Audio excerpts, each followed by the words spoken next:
You're playing tournaments wrong, and here's why.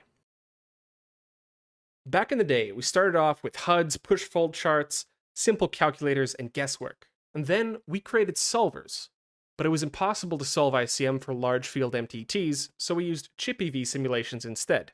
Now recently, we've developed the technology to calculate ICM strategies for large field MTT scenarios. This begs one important question though. At what point in the tournament does ICM become significant? When should you switch? We ran an experiment to find out.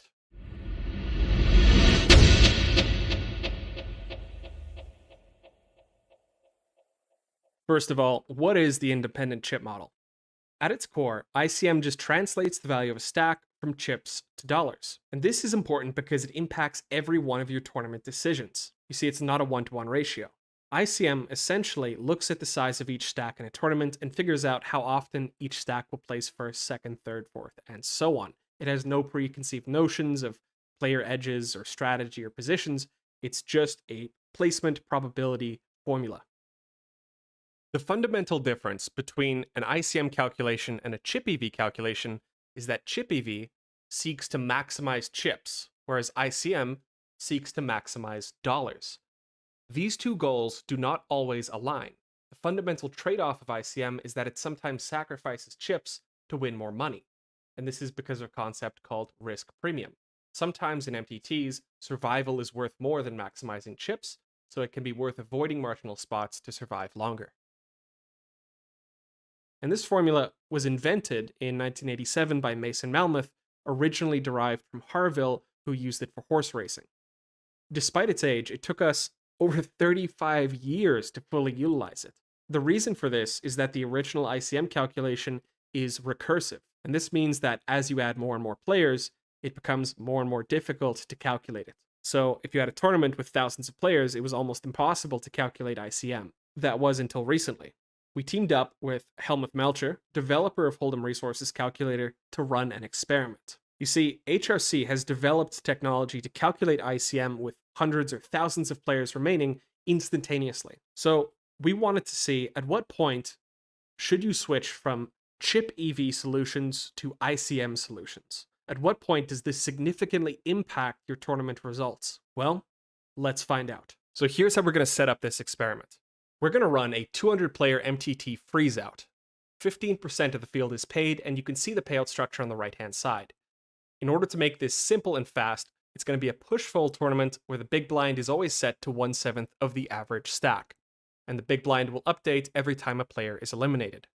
Now, remember, our goal is to figure out when switching from chip EV to ICM is important, so we're going to simulate 6 different types of strategies all playing in the same tournament, and every player knows and adjusts to each other's strategy. Let's meet the contestants. At the top, we've got ICM 100%. This is a pure ICM strategy that uses ICM calculations from the get-go. At the very bottom, we've got CEV 95% to ICM final table. Now, what does this mean? Well, for example, the CEV 25 to ICM 75 indicates that this player type uses a chip EV strategy until a quarter of the players in the tournament are eliminated. At that point, it will switch to an ICM strategy for the remaining 75% of the tournament. And so by testing these different strategy types, we can see how well each strategy performs and figure out when it becomes significant to switch from chip EV to ICM. Here are the results. As you can see, the pure ICM strategy at the top did the best, winning a return on investment of 3.3%. So this means for every buy-in they entered, they gained 3.3% of that buy-in back on average. At the very bottom, we've got this chip EV / final table strategy, who is losing 13% of their buy-in. And so the question is, at what point does switching from ICM to chip EV become significant? And it seems to start to drop off at around somewhere between 50% of the field remaining to 37% of the field remaining. Now, this came as a surprise to me because remember, the bubble is at 15%, yet we're seeing significant changes to the ROI, even somewhere between 50 and 37. So this indicates that ICM impacts your strategy much sooner than most players previously thought. Here you can see the data in more detail. On the left, we see the strategy types, followed by the return on investment, and a 95% confidence interval. we can see a steady drop-off as the pure ICM strategy dominates the field, followed by a decreasing return on investment as it switches later and later. If you want to see more information, all of our graphs and all of these charts will be in an article detailed below. Check the description. Another way we can visualize the data is to graph the in-the-money placements by strategy. So the pure ICM strategy at the top here places in the money 16.3% of the time. And we can see a smooth progression down to the chip EV strategy at the bottom, which is only placing in the money 10% of the time. Now keep in mind, the baseline probability with 15% of the field paid would be to place in the money at least 15% of the time. And we can see that it starts to decrease at around the 25% of the field remaining mark. At that point, players who haven't switched sooner are often going to end up placing in the money less often as compared to an ICM strategy that switches sooner. Each color along each of these rectangles represents the placement. Here we've detailed how often each placement will occur for each type of strategy. So for example, in this ICM 100 column, we can see how often they're busting and how often they're placing, for example, first, second, third, fourth, and so on. Something interesting occurs here. We'll notice just how often the chip EV 95 strategy on the right is busting, 89% of the time as shown in the top right corner. But something else I wanted to do with this data, instead of just looking at the placement probability, was compare it to the baseline probability. So a baseline probability is just how often would some player place first if you just picked a player out of a hat. So the chip EV strategy, for example, is busting 5.2% more often, but they're also placing first more often. And this actually makes sense. This is what we expect because a chip EV strategy maximizes chips, and according to ICM, your probability of placing first is simply your chip portion in the tournament. So this type of player plays too risky. They aren't accounting for risk premium. As a result, they are placing less often, but when they do hit a good run, they are more likely to get first or second. However, that's not nearly enough to make up for all the EV they lose by not placing in other areas of the money. Conversely, ICM 100%, this pure ICM strategy, is busting 1.5% less often and placing in the money overall much more often. We can see that proportionally speaking, they're much more likely to place in the money bubble. So 16.3% of the time they're busting in 24 to 30, which means they're hanging on right until at least they get some payment. And this is important because placing in the money more often indicates that you're going to increase your EV. But there's always a trade-off between maximizing your stack and surviving.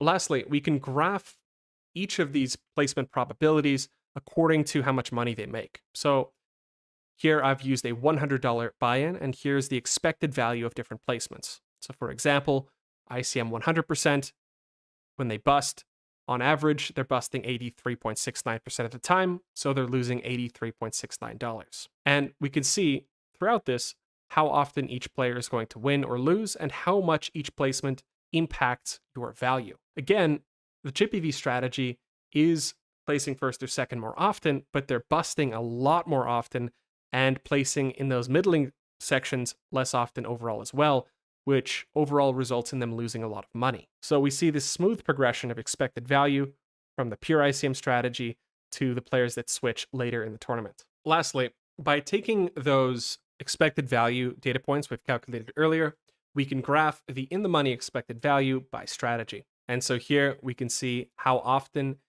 and how much money you get from each placement. And every strategy seems to follow a very similar line, except for one. The chip EV 95/final table strategy is way off base, placing everywhere less often, busting more often, and as a result, for their work, they are placing first and second more often, but like I said, not enough to make up for all the money they lost by overplaying their stack earlier in the tournament. Good science involves isolating variables and repeating your experiment. So that's what we're going to do here. Instead of a 200-player freeze-out, we're going to simulate a 1,000-player freeze-out to see how that impacts the results. Same setup as before, 6 different strategies, 7 big blind average stack. Let's see how they did.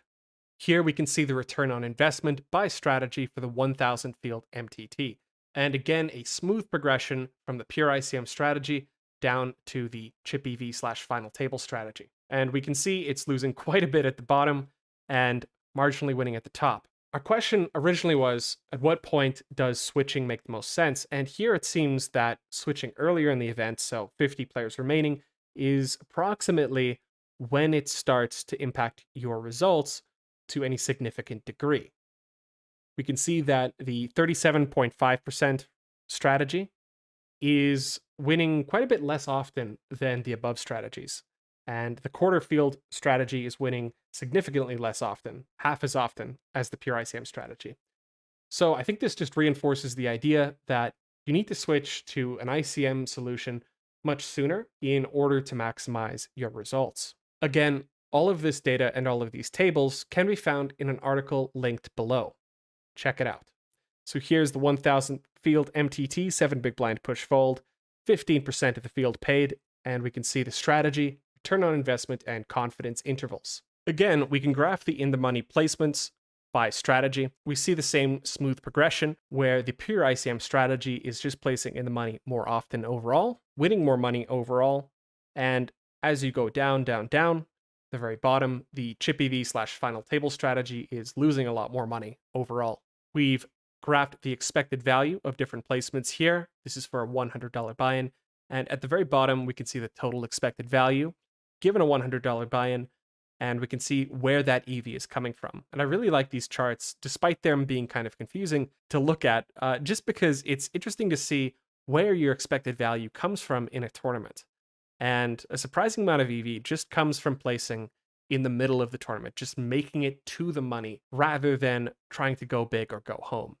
The strategy that does try to go big or go home is the chip EV/final table strategy, who is placing, fourth, third, second, first reasonably often, but also busting a lot more often and losing a lot of money as a result of overplaying their stack. Again, we've graphed those results here. So each of these lines represents each strategy, and the height of each line represents the expected value of each payout that the strategy gains. And we can see one outlier, which is, of course, the chip EV strategy. The rest are following a very close progression. It should be noted, however, that it's more difficult to see the difference between other lines when there's one player doing significantly worse, because they make everything else look smaller in comparison. Next up, let's try more strategies. This experiment was run to a much lower sample size, so there's more noise in the results, but instead of 6 strategies, we're going to simulate 9 different types of strategies. This one is run on a 90-player MTT freeze-out, 13 players paid. Here we can see the results, but it's better to look at these graphically. We can see a smooth progression from ICM 100% at the top and CEV pure at the bottom. So CEV pure never switches, even on the final table. They are still playing a pure CV strategy and losing a lot of money. 17% of their buy-in is lost. And we can see that the other strategies have actually increased their ROI. And this is just basic whale theory, right? The more bad players in the tournament exist, the higher your return on investment for the other more sound strategies. Now, this one isn't quite as smooth. For example, we see that the ICM 62.5% strategy is winning slightly more often than some of the strategies above it, but this is well within the margin of error as outlined in the table above. You need a pretty big sample for these to converge, but overall we see a very smooth progression. Players who are switching earlier in the tournament are, of course, going to win more money. For experiment 4, we're going to vary the stack depths a bit. So we'll use the same 90 field MTT freeze out as before, 13 players paid, but this time we're going to test 3 different tournaments. One is going to have the big blind set to 1/5 the average stack, so a 5 big blind push fold event. Then we'll do a 7 big blind push fold event and a 10 big blind push fold event. And we'll compare the results for 3 different stack depths to see how that impacts the strategies. First up, here are the results for the 5 big blind push fold events, so they're much shorter here, and this will give us more variance in the results, which is reflected in the confidence intervals on this graph. And again, we see the same smooth progression with a bit more noise. The pure ICM strategy, of course, winning the most, and where it starts to really matter for this event is around the 37.5, maybe 50% left mark. That's where the drop-off starts to begin. Next up, we've got the 7 big blind push fold event. Same smooth progression, and the drop-off starts to begin somewhere between half the field remaining and 37% of the field remaining.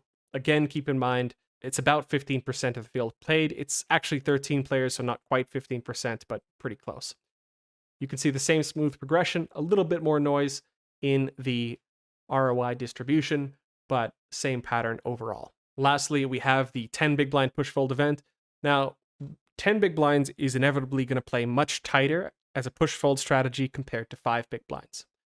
And therefore, there's going to be, I think, a little less noise in the results, which is shown by the fact that ICM 50 through ICM 100 are all gaining the same ROI.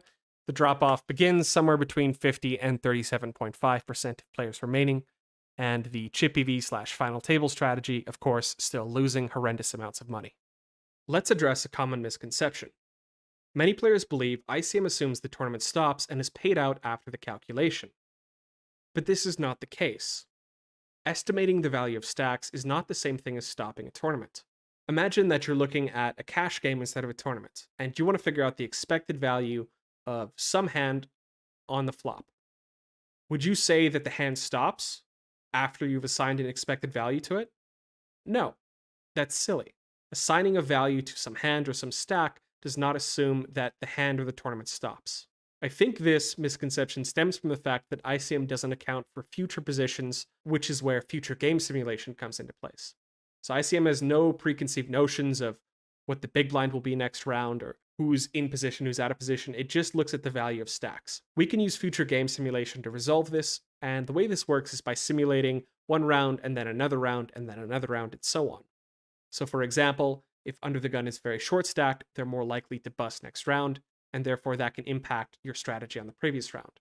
Similarly, if, for example, the big blind is increasing next round, that can change your decision on the current round. But despite future game simulation, and despite all of this, ICM predicts placements accurately even when no player is aware of ICM. And this is why it's often used to make deals at final tables. But let me prove this to you. Let me prove that ICM works even when players aren't actually aware of the concept. We're going to run another experiment. 2 player groups, one with half stack and one with full stacks. And everyone is playing chip EV strategy, so no player in this tournament is using an ICM strategy. No one knows what that means. They're just playing chip EV, trying to get the most chips possible. The big blind is 1/7 of the average stack. Same setup as experiment 1. So here we see the results for the half stack and full stack strategies. And at the top, we can see, for example, top 2% indicates how often each of these stacks places in the top 2% of the tournament. You can see the simulated results and ICM's prediction just based on stack depth. And we can see that they are identical. In the top 15%, this is in the money, we can see some very small variation, but overall, ICM is extremely accurate in predicting how often half stacks and full stacks will place in the money overall. Bottom row shows the expected value, and we can see that ICM predicts the expected value of each stack size within 39 cents for a $100 buy-in. So extremely accurate, despite the fact that no player is even aware of the concept of ICM. It's still a good indicator of what your stack is worth. So I should point out ICM is not the only tournament equity formula. There are other versions that are pretty good. In fact, Helmuth Melcher explored a lot of these in an academic paper, which I'm going to link in the description. So here we're comparing how 3 different tournament equity formulas do against a perfect strategy. They figured out the perfect strategy using brute force and a lot of calculations, which are not feasible for really any situation outside of an academic study. So how well did the original ICM calculation, that's Harville, this first row here, do against the perfect strategy?